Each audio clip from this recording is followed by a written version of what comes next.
sit with me for 30 minutes while I talk about hydrologic modeling studies. Does anybody know where this dam is? We'll talk about it later.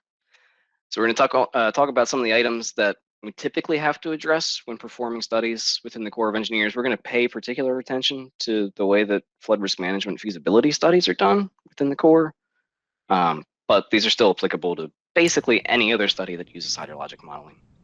Is that Friant? That is Friant Dam, yes. Way to go, good one. Within the presentation, we'll talk about the role that hydrologic modeling plays. It's not just to model just for modeling, though I do love to model just for modeling's sake, but we typically have to have a reason to expend money and time, right? And we'll talk about some types of study where we do hydrologic modeling, talk about some of the analysis procedures that we go through, and then I'll also introduce the Punxsutawney Watershed that you guys are going to use for the rest of the week.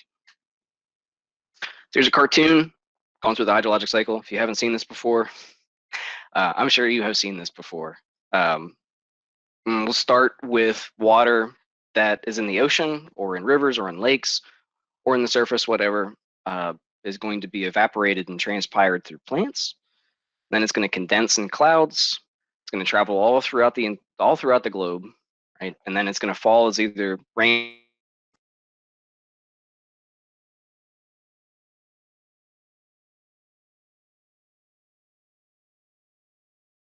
It can run off on the surface.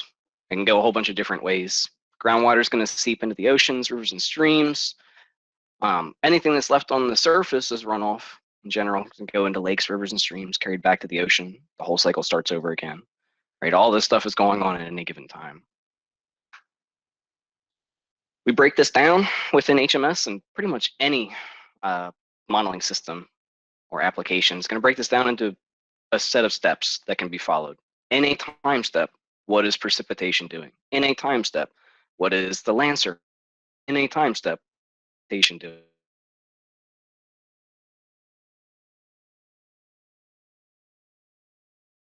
All these things are detailed than others. And each of the lectures that we're going to go through in the future and all the workshops and everything else that you're going to do, we're going to break all these out into individual components.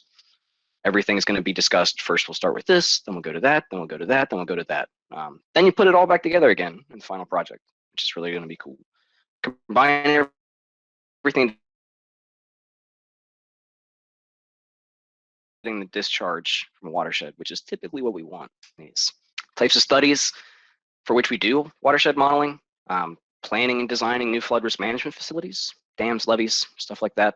We're typically after the fact kind of organization. So we're not doing this before bad things have happened. We're usually doing this after floods have happened, right? We do to operate existing structures like dams and levees and things like that for flood forecasting. So we have the responsibility, the USACE has responsibility for operating over 700 reservoirs throughout the country or structures throughout the country. Flood control, water supply, hydropower generation, fish and wildlife protection, things like that, all sorts of stuff.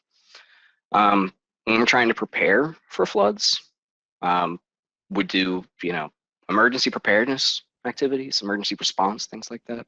Regulating floodplains. Yeah. Hey, Mike, sorry to butt in.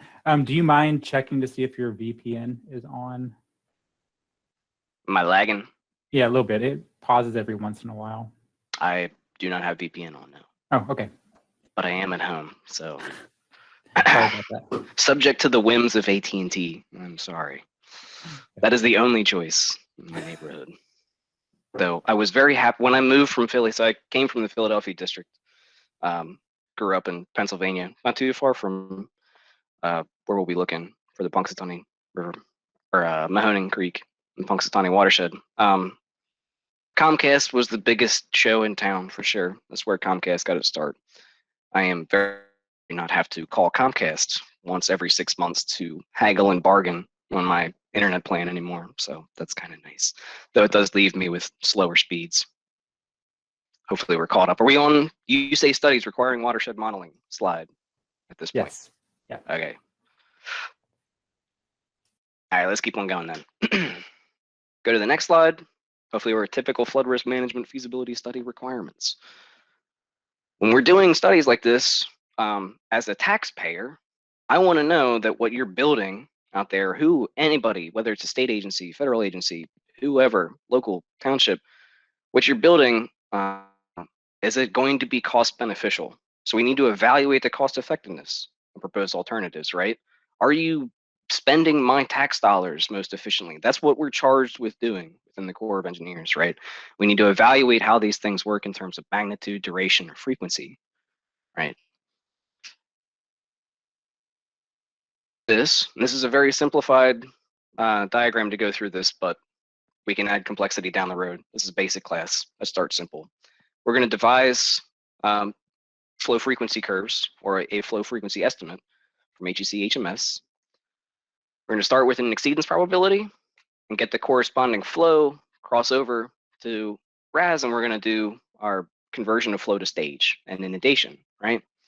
Given that stage and inundation, then we're getting to damages, right? How are structures inundated? How deep are they? Are they inundated for a long amount of time or a short amount of time? Whatever. We're answering those questions in that step. Given the damage from FDA, FIA, LifeSim, a couple of different applications do that in different ways. We'll go back to the right, and for that given exceedance probability, now we have an estimate of damage, right?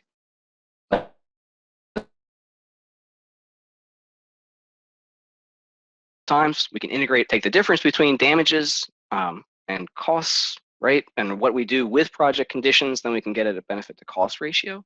We want to make sure that that BCR is greater than 1. If it's not greater than 1, what was the point of building the project? We spent $100 million building this project, and we're only expected to get $50 million out of it over its life. Like, that wasn't a good investment. We're trying to make sure that that is greater than 1, right? Sometimes you don't need to do modeling, or modeling in the sense of hydrologic or hydraulic modeling. When you don't need to do hydrologic modeling, there are specific cases with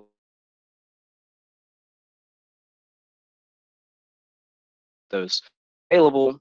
I want to grab all the available information, say I have stream flow at the point where I actually need, flow frequency or stage frequency. I have all the information available there. I can develop discharge and stage frequency curves at those specific locations. I'll still help the economist in developing the without project stage damage and damage frequency curves, but then I might apply my with project conditions. That might be a levy or just buying structures such that your stage damage function, everything else stays the same, whatever. I want to apply those with project conditions, determine EAD and BCR for all my alternatives, and try and maximize benefits. Here are the situations that you're typically presented with, and when you have to develop flow frequency curves. The ideal situation's on the left, right? So I need flow frequency and stage damage, all that stuff. I need that at the locations where I actually have a significant amount of observed data. There might be gauges right at the towns where I'm interested. More often than not, with situations either in the middle, B or C, where you need information to where you actually have observed data or there's a gauge location. The least desirable is on the right, but you're typically confronted with that. We have tools to help you doing that. There are tons and tons and tons of gauges that are operated. These are just those operated by the USGS. They are the largest purveyors of this information out there. Fun fact, when I was undergrad, I thought USGS, the G, and USGS stood for gauging, but it turns out that it doesn't stand for US Gauging Service. They do more than that. But anyways, they maintain thousands of gauges. These are just the ones that are active maybe like a year ago or 2 years ago, whenever I pulled this information or this image. There are more, there are less, they change over time, who pays them to keep gauges in place, so on and so forth. But there's tons of these locations throughout the United States. I'm sure you guys are well aware of this. You want to use this stuff when you develop your stage or flow frequency relationships, or to calibrate your hydrologic or hydraulic model.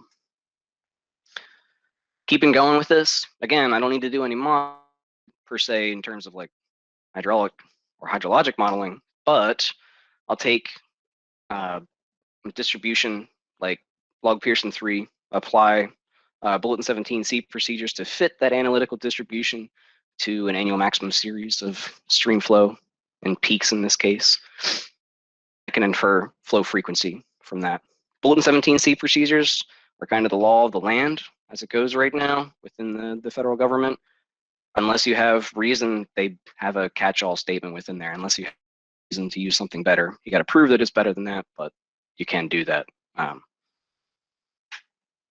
When we utilize regional information, say I'm interested in this location. This is on the Snake River watershed, or within the Snake River watershed, upstream of Palisades Dam.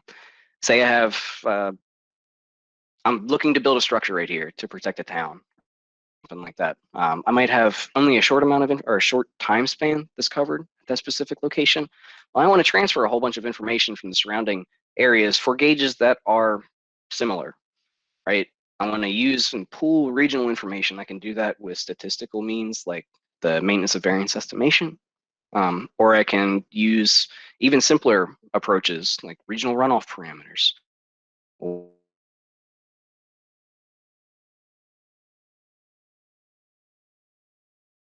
Index. You can even do that if you don't have gauged information. Say at this orange circle or orange box where I'm interested, there might not even be a gauge there, but that is where I need to develop these estimates. I can still pool regional information to inform my selection of flow frequency or estimate of flow frequency at that area. But here is where we're going to concentrate a lot of our time this week. When hydrologic modeling is required to fill in data gaps. Either you don't have a gauge at your specific location, or I want a better estimate or another estimate of flow frequency. Here's some questions that you're going to have to ask yourself. I got to define my modeling domain. Do I want to model the entire contributing drainage area, or can I go for a smaller area? I want to choose my modeling approaches. Should I use initial and constant, or should I use green and amp losses? How do I discretize my modeling domain? Do I want to have a subbasins, processes on the overland surface? All these questions, we're going to investigate them in detail within each one of the lectures and workshops coming up. There will be a workshop on discretizing your modeling domain. What do I do in these cases? Do I use one subbasin or three? Choosing infiltration. What's better, initial and constant or green and amped? There's a definite wrong answer to some of these questions, but initial and constant and green and amped have their uses in either case. We'll go through each of those in detail. Calibration is another big one.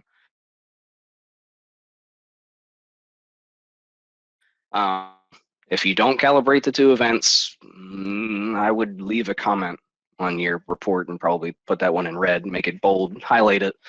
Not going to let it go through ATR without you calibrating to at least two events. Also, you need to validate, right? In a lot of cases, validation is more important than calibration, right? I want you to show me, in the absence of changing model parameters, whether that be infiltration or hydrograph parameters or base flow or something like that, when the rubber meets the road and you can't change any of that stuff, how well reproduce past events? Because when you apply your hypothetical precipitation, whether that be the PMP for dam safety or the 1 in 100 precipitation for floodplain analysis or something like that, how accurate and how appropriate your model at estimating that when you can't model parameters?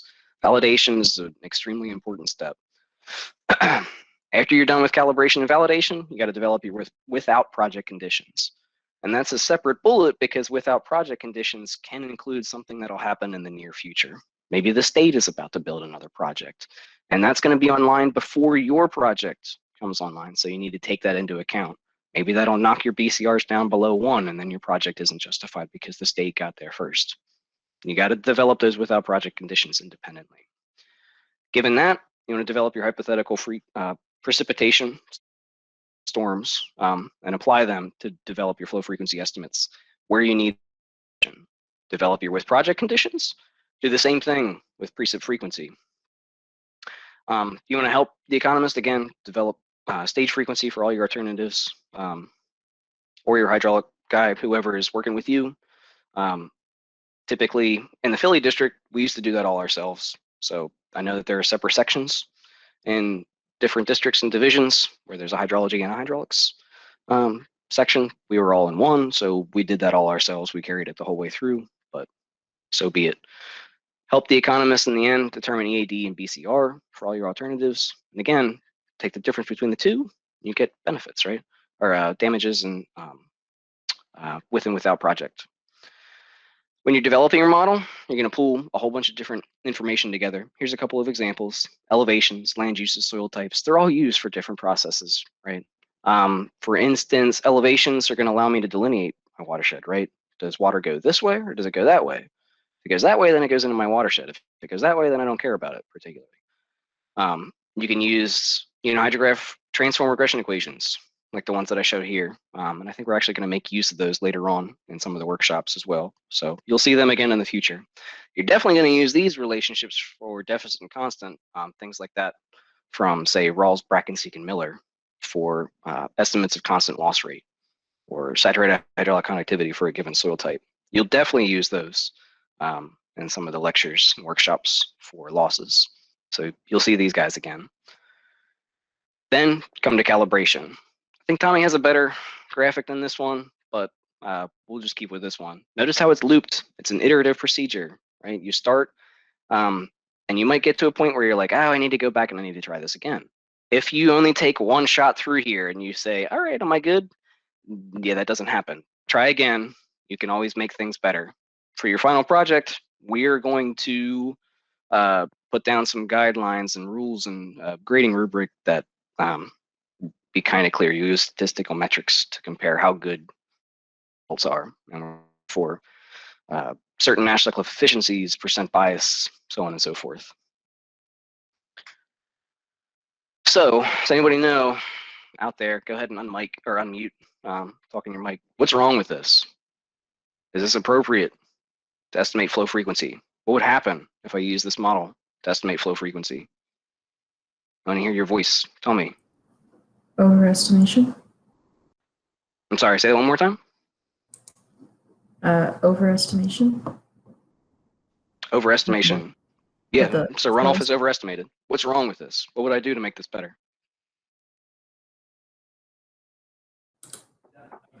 Any Increase ideas? loss rates. Increase loss rates, maybe change base flow, maybe change hydrograph transform, though the shape looks generally right for sure. If I use this to estimate flow frequency, what do you think is going to happen to my flow frequency relationships with regards to the true flow frequency relationships? Will they be biased in any way? Be biased up, right? Yep. Yep. You'll hear me say this over and over again. That's no bueno. It's not a good thing to just be like, it's close enough, but I'll be wrong all the time, so it'll carry out in the end. Don't do that. Change your parameters to better estimate what you need to use for your study. In this case, look at that. I'm so much better. All I needed to do was change a couple of loss parameters or base flow, and I was better estimating what happened in the past. Now do this for a couple more events, right? That's calibration. You want to do the same thing for, like I said, for a couple more events, then validate to a couple of independent events where I'm not changing parameters. Once all that's done, I'll take a simplified approach to coming up with flow frequency. Here's one way to do it, the deterministic approach. And Greg can talk a whole lot more about this because this is Greg's wheelhouse in terms of developing flow frequency using hydrologic models. Some cool stuff is coming online. It's even online now, but I developed these slides maybe like 4 or 5 years ago. This was the way to do it then. Now we have automated routines to do a little bit better. I'll start with Atlas 14 precip, right? I will grab, say, 8 different events, 10 different, or generate 10 different events. I can generate hyedographs. These are balanced hyedographs. There's some problems with that for sure. You have the 15-minute storm within the 30-minute storm within the 60-minute storm, so on and so forth. Real rainfall typically doesn't fall like that, so maybe you want to use a different pattern. Either way, I can generate these hypothetical storms that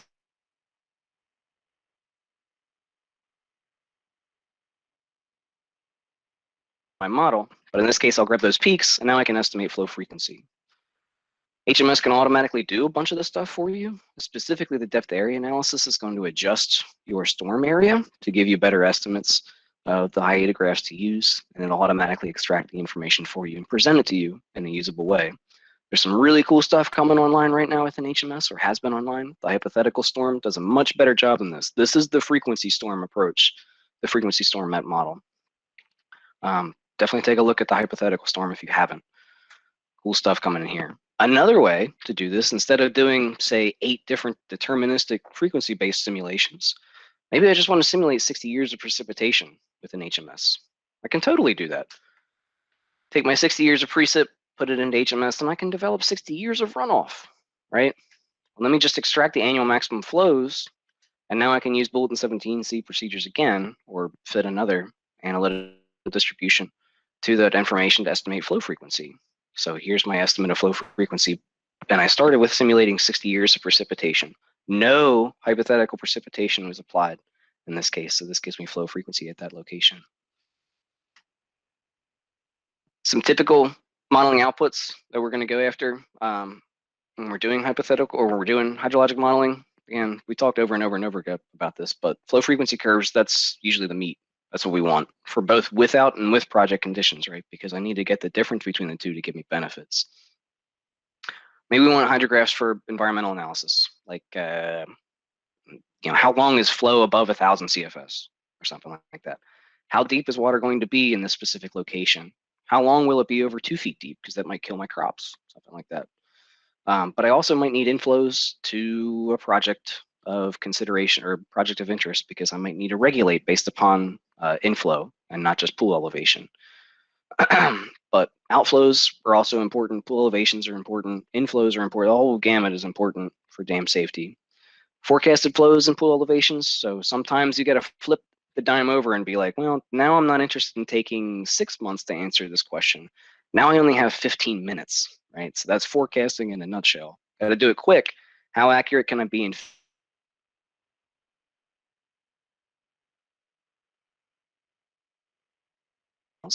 now I need to be fast with it. You also need hydrographs for hydraulic models too. We're kind of blurring the lines between the two. Definitely made this slide a long time ago because you can do a lot of these processes within either RAS or within either HMS. You can carry things the whole way through and get a complete picture of it. We'll keep doing that in the future, give you guys more options. Definitely want to say that there are guidance documents out there that define how you need to do these things for the Corps of Engineers, right? What is an acceptable modeling practice when doing a flood risk management feasibility study? Those things are all lined out here. There's publications that are available that are pertinent to these discussions. If you haven't, go to this publications website where USACE keeps them all. This is just the engineer manuals one. There's also one for engineer regulations, ETLs, so on and so forth. They're all there. They're available for discussion. If you haven't, grab them, take a look at them. They're kind of dry to read, but there was a lot of time spent in developing those and laying things out on how the Corps will do these things. All right, let me take a step back. Let's talk about the workshop watershed. Here is where Punxsutawney West. Punxsutawney is on Mahoning Creek, which is a tributary to the Allegheny River, which comes together with the Monongahela to form the Ohio in Pittsburgh, right? So Punxsutawney is just on the downstream end of the modeling domain that we're talking about in black. If you aren't aware of it, this is where Groundhog Day took place, a great Bill Murray movie from 1993. I can't believe it was that long ago. I love this movie. It's a great one. Quotes from this movie will be in the final exam, so if you haven't watched it in a while, definitely take a look at it. Just kidding, it's not on the final exam, but watch. Not sure if there's a book that accompanies that or not. A little bit of background on the Punxsutawney Watershed. There's a gauge there at Punxsutawney on Mahoning Creek. It has about 158 square miles that drains to it. Elevations range from about 2,260 feet to 1,175 feet. So that picture that you saw at the beginning, there is not that much elevation change here in the Punxsutawney area. Definitely not taking place. That picture was not from Pennsylvania. There are some major tributaries. Stump Creek comes in from the north. So this is Stump Creek where my mouse is going. East Branch Mahoning Creek kind of comes in from the south, from the east, whatever. Those two come together and form the main stem, Mahoning Creek, which flows through Punxsutawney itself. You guys will be dealing with this in a couple of different iterations. Sometimes you'll be looking at it in HMS where it's just a single subbasin. That 158 square miles, just one subbasin. Other times, you're going to be looking at it with 3 different subbasins. Become familiar with this. look at the different setups. You guys will compare and contrast them as you go through as well. But this is generally how the watersheds will line up within HMS. All right, so quick review, and then we'll be done with this and we can go to our breakout rooms. Hydrologic models are used all throughout the core. Hopefully you guys are well aware of that. Otherwise you wouldn't be taking this course if you recognize or if didn't recognize the importance of hydrologic modeling. We're usually the first thing to happen, right? In terms of hydrology, or in terms of the study process, hydrology comes first. Got to figure that out. So if we're not right, everybody else is going to be screwed up along the way. So we need to get it right, or at least as close as we humanly possibly can. We're commonly developing flow frequency relationships because that's how we justify whether we build things out in the world. But we're also using it for flow forecasting, environmental stuff like that. It's not the only thing that we do with hydrologic models. It's just one of the main things that we do with hydrologic models. And hydrologic models form a big backbone of that, right? We're using the Punxsutawney Creek Watershed, or the Mahoning Creek Watershed, upstream of Punxsutawney, for our workshops. I'll leave it to that. Any questions, comments? This is the only live lecture that you guys are going to be subjected to this whole week, so